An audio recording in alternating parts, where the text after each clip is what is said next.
Et la conscience du danger, vous l'aviez? Alors, la conscience du danger, oui, mais il y avait un tel bonheur à faire quelque chose que ça passait après. Vous comprenez?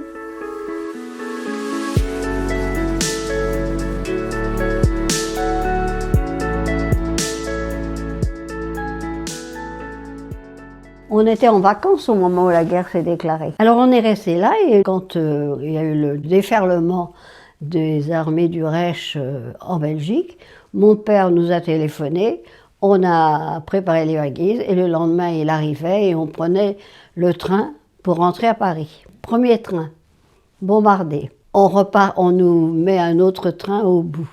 On fait, je sais pas, 200 mètres, rebombardé. Alors après ça, on a été sur la route, mitraillés par les avions qui venaient jusque sur la route mitrailler les gens. Alors ce que vous voyez en ce moment, oui, c'est exactement la même chose.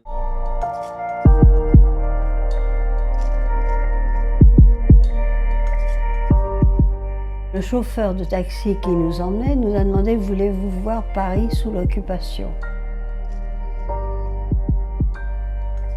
Et là, j'ai compris ce que mon père avait dit en entendant le maréchal Pétain. C'est pas possible, il faut faire quelque chose.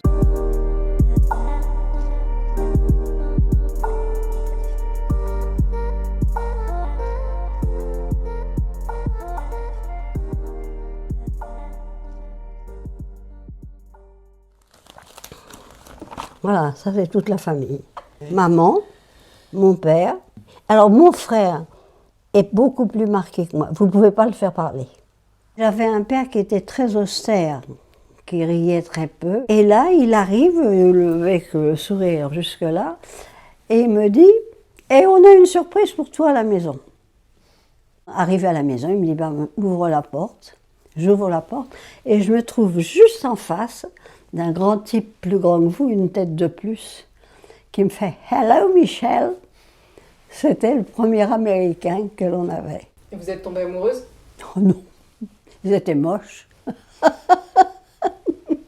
Là, vous avez des gens du réseau. Le chef de réseau, c'est Broussine. On a mis ma tante Jeannette au courant et je la vois encore et je l'entends encore dire à mon père « Mais Gérard, est-ce que tu te rends compte? C'est drôlement dangereux ce que vous faites là. » Et lui, aussi froid qu'il peut l'être, répond « Mais si des gens comme nous ne le faisaient pas, qu'est-ce qu'ils feraient ?» À cette époque-là, ça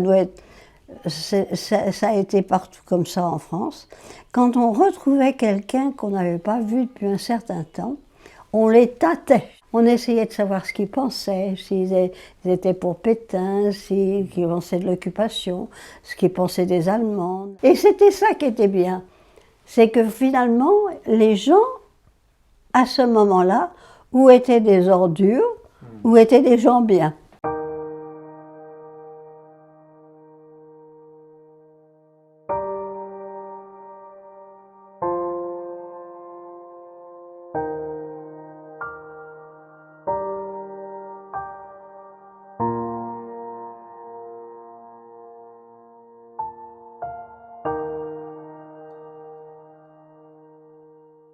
On a pris la route, une route qui nous a amenés dans un village ravissant où toutes les maisons étaient peintes en couleur comme les maisons allemandes. Il y avait des enfants qui jouaient dans les jardins, mais qui nous envoyaient des insanités. Heureusement qu'on ne comprenait pas ce que ça veut dire. Et puis tout d'un coup, on a entendu chanter en allemand et marcher au pas.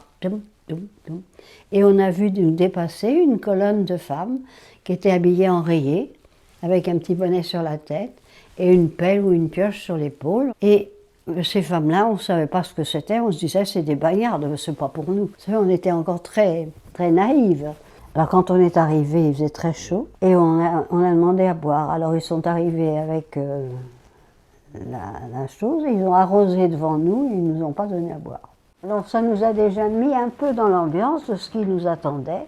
Le 31 janvier, on voit un Allemand qui arrive, affolé. Alors vous savez, les Allemands, c'était toujours... Tandis que là, il arrive comme un fou. Ils nous font lâcher nos pelles, nos pioches, etc. Là sur place, alors que d'habitude il fallait aller les ranger, et ils nous font revenir sur le camp. À toute vitesse, on n'arrivait même pas à suivre. Et donc on arrive au camp et on nous enferme dans nos chambrées. Et le lendemain matin, pas d'appel. Alors finalement, au bout d'un certain temps, on a cassé la fenêtre qui était fermée et on est parti à 2 ou 3. Et alors on s'est aperçu qu'il n'y avait plus un Allemand dans le camp. Ils avaient fui. Et là, on a commencé à se croire libre. Donc on a commencé par manger tout ce qu'on trouvait. Et ben, le lendemain matin, à 6 heures du matin, ils étaient là, ils étaient revenus. Et donc ils ont brûlé tout le camp. Et nous, on a vite filé, quelques-unes, on était une dizaine, on a filé par la fenêtre arrière. Et maman qui ne pouvait pas marcher, on l'a portée et on s'est filé, alors qu'ils continuaient à mettre le feu à tous les baraquements du feu. Et on entendait des coups de fusil, car celles qui n'allaient pas assez vite pour suivre les rangs, pour aller retrouver le train qu'ils avaient préparé pour ramener toutes les femmes sur Ravensbrück, ils les tuaient sur place. On en a enterré 6, et puis on a attendu. D'un coup, alors que je dormais, j'ai une de mes camarades qui vient de me réveiller. « Michel, réveille-toi, ils sont là. » Ils sont là, c'était les Russes. Ils nous ont apporté ce qu'ils avaient. Ils n'avaient pas grand-chose, c'est-à-dire qu'ils ont tué une vache pour qu'on ait de la viande. Ils en ont gardé une autre pour qu'on ait du lait. Et ils nous ont apporté des pommes de terre, des oignons. Alors je ne sais pas ce qu'ils faisaient avec leurs oignons. Ils bouffaient des oignons à tire-larigot. Et ils nous ont mis dans des camions et on est reparti vers la Pologne. Ils nous ont fait expliquer qu'ils nous emmenaient à l'hôpital pour voir le médecin. Et on ne se rendait vraiment pas compte de l'état dans lequel on était, car je me rappelle encore maman me disant, alors qu'elle ne tenait pas debout, « Tu crois qu'ils vont vouloir de nous? On n'est pas malade. » Et on est resté à l'hôpital pendant 4 mois. Et ensuite, on a été renvoyés en France.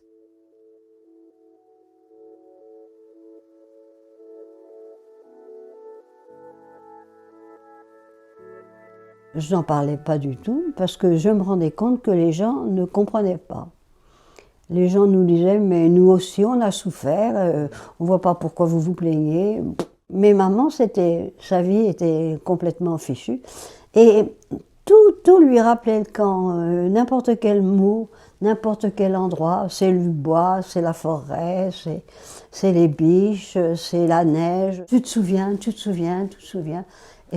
Et un beau jour, elle me dit, tu ne veux plus en parler. Bon, et alors elle prend une pile de journaux, elle me dit, tu lis ça et maintenant tu n'as plus le droit de te taire. Et donc dans ces journaux, elle avait tout repéré, voilà, tous ces trucs-là. Et elle avait déjà pris rendez-vous avec le maire de Saint-Mandé, je crois bien, donc je n'ai pas pu dire non. Et donc j'ai commencé comme ça, et puis maintenant, maintenant je suis une des dernières qui reste. Vous savez qui vous a dénoncé? Oui, oui, oui. Vous pouvez en parler? Pas tellement. Ce Français, il a été jugé à la Libération? Ah oui, oui, ça c'est terrible. Hein. Il a été condamné? Condamné à mort. Quand j'ai entendu « et condamné à mort », eh ben c'est quelque chose qui est terrible hein, à entendre, même pour quelqu'un qui a tué votre père, pour ainsi dire. Et c'est vrai qu'il a été exécuté 8 jours après. C'était du rapide à cette époque-là.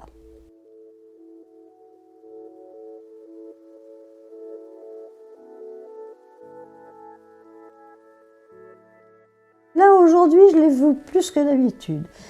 Quand les gens arrivent, et au fur et à mesure que je raconte, j'ai l'impression que je leur fais mal.